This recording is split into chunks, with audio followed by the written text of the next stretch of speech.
here with one in the series of Who We Are Now, which is about the collective passage to a new society that we are making and a whole new way forward together. And it's also about a whole new you and a whole new way of seeing who you are, a whole new way of being who you are, a whole new way of freeing yourself as you are.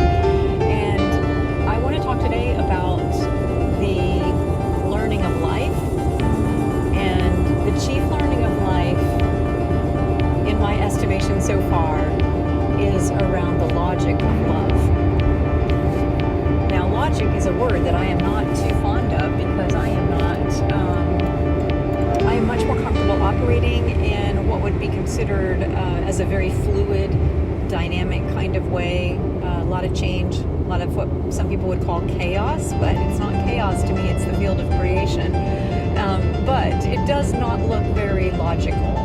Now, it's funny to me also, though, because I'm very much, one of my gifts is to be able to systematize things and to create what I call SOS, systems, organization, and structures that are supportive, that do provide for that sustainability and that stability that I need in my life because I choose to operate in a way as a free radical. And so there's a balance of the two. But logic is something that some of those that I have found myself in relationship with through my life have really had a high degree of operating from much more of a logical framework. And what's interesting is my greatest learning in life so far. So what is life? Life is about the experience of who we are to me. And so that's my definition of life. To come to life and live in full expression is about experiential engagement with life. And it's, again, a very you learn as you go kind of thing. And so the last thing that I thought that I would have discovered about life would be that there's a logical key to life. But as the Beatles and many others have said, all you need is love. And more I see how love is at the core. Love being a term not to describe an emotional state, but rather a way of moving through and moving with life itself. And it implies a level of allowance. So that's more than just accepting begrudgingly. It's literally allowing for the free flow of life and love and light to move in and through you and around you and to inform all things and to allow yourself to be in formation with that process. And then to allow for reformation and the reformation of various attitudinal concepts and beliefs that you have had through your life. And then finally to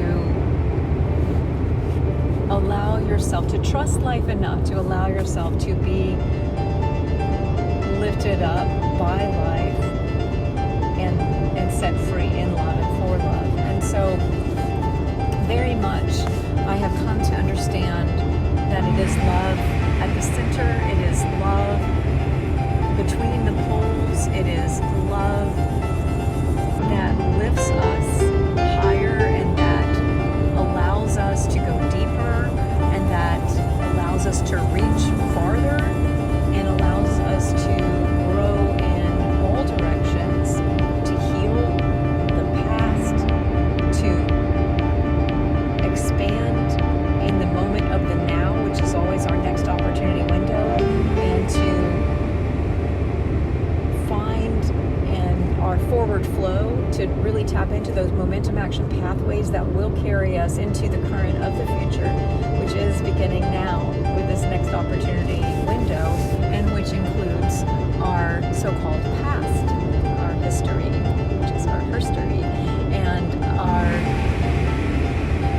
fullness, and that in the fullness of time, all these come together, and we ourselves are made whole and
one another in love. So your learning for life, your greatest learning, might be something completely different than what I just shared, and yet all of it, all of these learnings for life are held in love and are a gift to one another and to life itself, an offering back. It is our life's offering and an offering back to life in gratitude for the life we have been given. And ultimately, whatever your greatest learning is, there is a logic of love that says when we share those learnings with one another and when we create our own life's path and then share openly with others what we are learning along the way of our life's path, we thereby open up so many new possibilities for one another and for our way forward together. Again, everything is expanded radiantly from within, and in the beginning from within each individual contributor to the whole. And when all of that comes together, it's magic. And while it looks very mystical and there are mystical aspects to it, certainly there is an underlying logic. And that underlying logic is that love is the source of life, and it is flowing forth at all times, in all directions, from the one. And that one light and that one life and that one love can be infinitely expressed in a variety of ways and articulated in the way, the unique offering in terms of our own gift back to life, in terms of what we are learning or have learned, or just any little thing that we discover that's joyful along the way, or that can be a celebration or a recognition or an honoring or a sacred reclamation or a radiant realization. All of that at its core is the key to life, and it is a harmonic vibration or expression, a unique expression of